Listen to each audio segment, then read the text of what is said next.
What's up, guys? It's Cole from See-Through Panel. Wanted to really quickly show off my haul from August, so just all the books I got in August aside from Cosmic Detective, because I already covered that once in the previous video. So I'm going to start with the smaller soft covers, and then I'll just work up to the large hardcovers and one non-comics thing that I'm really excited about. So let's start with this.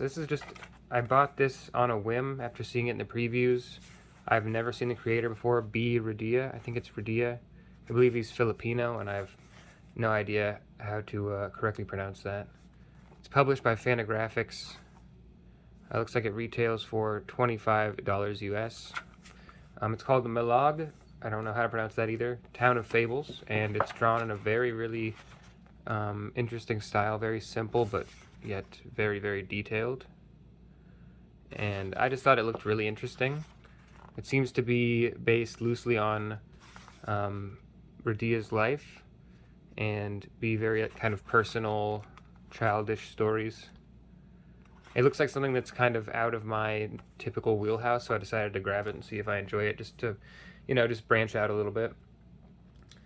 Next, something I'm super excited about from earlier this year, Step by Bloody Step, A Wordless Fantasy by Simon Spurrier, Matthias Bergara, and it is published by Image.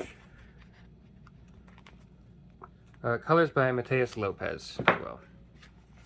So this is a wordless, as I said, a silent book. Beautiful art by Matthias Bergara. And as soon as I saw online some of the pictures from the book, I knew I would be getting it. Just very crazy looking fantasy vistas. Matthias Lopez does really nice color work here.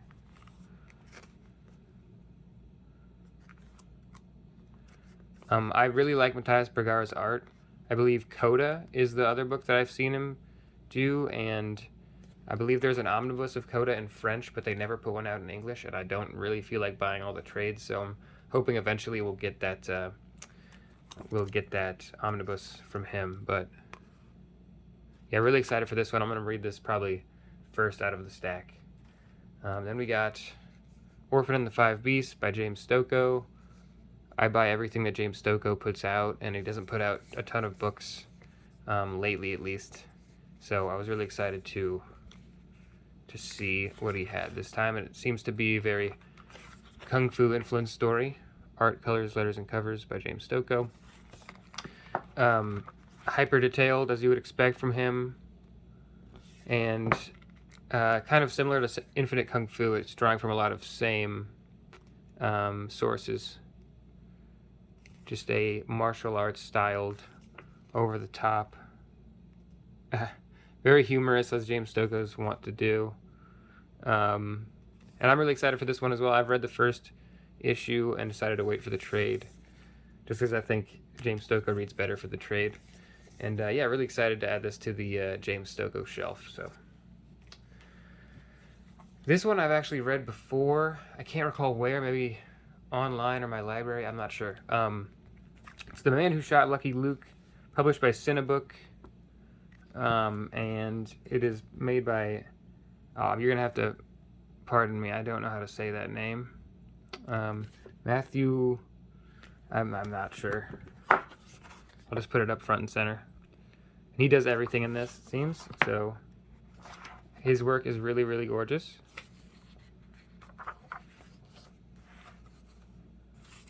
Very toothy paper this is printed on, that's nice. But yeah, it's just a Western story, as most Lucky Luke stories are, and I've been waiting for it to be released in English for a long time. I would recommend this one. This one's a little bit more low-key than a lot of the other stuff, so it's very interesting to me that they printed it going this way. Anyway, yeah, so on to the hardcovers now. I'm just going to throw these over here. We got Black Sad, They All Fall Down Part 1, with script by Diaz Canales and art by Juanjo Guarnido. My apologies if I butchered that. Published by Dark Horse in English. And this is part 1. The interesting thing for me is that the spine just says Black Sad. So on the shelf, it's going to look a little strange next to the original Black Sad book, which also just says Black Sad. But not really a big deal, just a little odd to me. And as usual, Guarnido is just insane on art. Just hyper realistic, but also sorry, flipping through it. Hyper realistic, but also, you know, everyone's an animal, but so expressive, and they kind of the different animals represent just different types of people in different walks of life. And Black Sad's always just a treat to read. And I think Guarnido colors himself as well, so really impressive stuff there. Nice noir crime book, as always, from these guys. Apparently it's been 7 years since there was any new Black Sad published. Luckily for people in America, it doesn't feel like that long because we didn't get Black Sad for quite a while after it started. So for me, it has only been probably 2-3 years since I originally read Black Sad. Next, I got Berserk Deluxe Edition, Volume 11 by Kentaro Miura. I'm actually not going to open this one up and show you because I am not caught up, and also because on any given page of Berserk, there could be nudity or anything like that, and I just don't want to take the chance. But you could look up any Miura art online, and you'll find some great pages. Ice Cream Man. I actually binged this entire series so far digitally, and then immediately went and bought the hardcover, which even the design on the end paper is really cool. They have each one from each issue. It's a horror book by, let's get this here. A little weird for me. Double end paper there. Written by W. Maxwell Prince. Illustrated by Martin Marazzo and colored by Chris O'Halloran, lettered by Good Old Neon. It's a horror book, but not in the traditional sense. It's more of a existential horror, in my opinion. It doesn't gross you out with gore. It doesn't do jump scares. It just makes you feel. You want to call your parents after you read it, or your loved ones, and you just want to, you know. It's the type of horror that, yeah, it just makes you uncomfortable, and some existential dread starts to seep in. Typical Ice Cream Man has down on their luck people. Just I won't get too far into it because it's a very popular series, but I don't want to spoil anything in terms of the tone because it changes a lot. And Marazzo, his style works perfectly in tandem with the script. Very detailed, but also very plain. I mean, plain in the best way. Obviously, because I love the art in this. Wow, that's really nice. Sci-fi issue here. Very rock and roll influence. We got Major Tom, Captain Jack, Eleanor Rigby, Ziggy Stardust here. Yeah, so there's that. I'm really excited to reread this here soon. I'm sure they're going to do a volume 2 once they have enough issues. I think they're close to having enough issues. I believe this is the first 12. Also, the finish on the book's very interesting. It's kind of this shiny blue, as you can see when the light hits it. Spot varnish, raised lettering, and very interesting, like, glossy blue.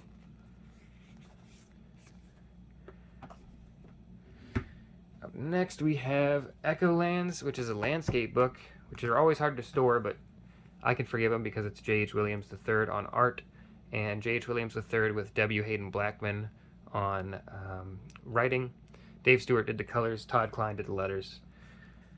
I've been waiting for this for a long time, and I couldn't really tell you the story. I know it's a bunch of fictional characters all kind of in the same world, like Red Riding Hood and vampires, and I mean anything you can really think of, he does it. New Gods from Kirby are in here. You can kind of see a little bit of that Kirby influence style there. And J.H. Williams is just doing every style he can possibly do. I would like to find a great page to show you. Wow, okay.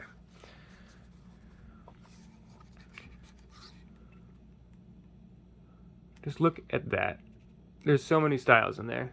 I'm not even going to go deep into it. I'm probably going to have a video on this book. But, yeah, Echolands I've been waiting for a long time. I think he's working on the second volume now. I can't wait for that. I'm just really excited to finally have this. Don't know how I'm going to store it on the shelf. I'll figure it out, but definitely worth getting. Echolands. There's another example of all the different styles.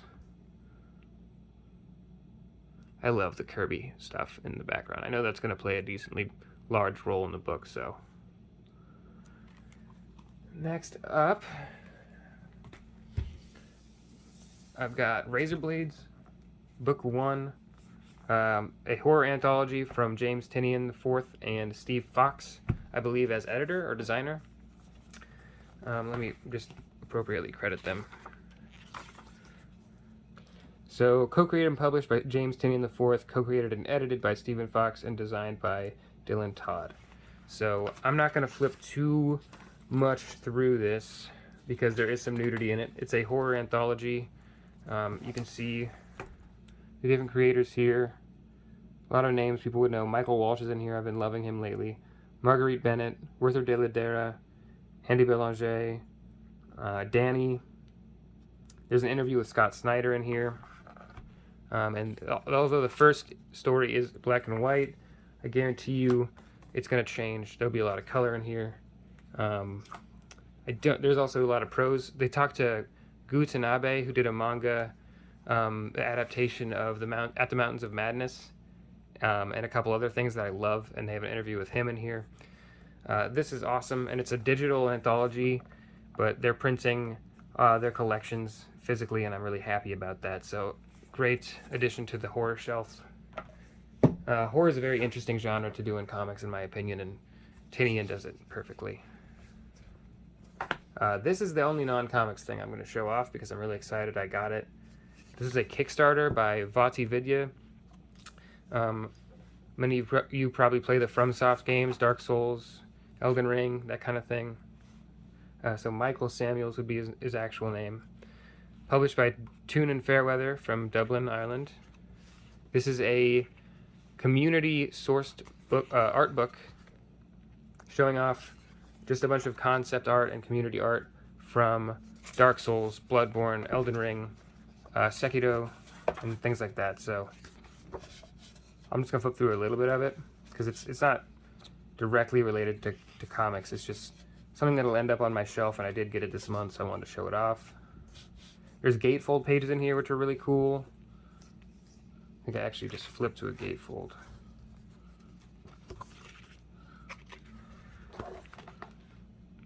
So, really, really cool.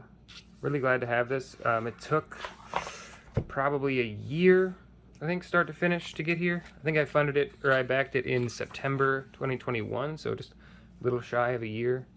And, which is great turnaround, especially for the times we were living in. And the fact that it got shipped overseas to me, so I'm sure a lot of people got it before me that were living closer to Toon and Fairweather's presses. But yeah, nothing too directly related to comics, just something I thought was really cool.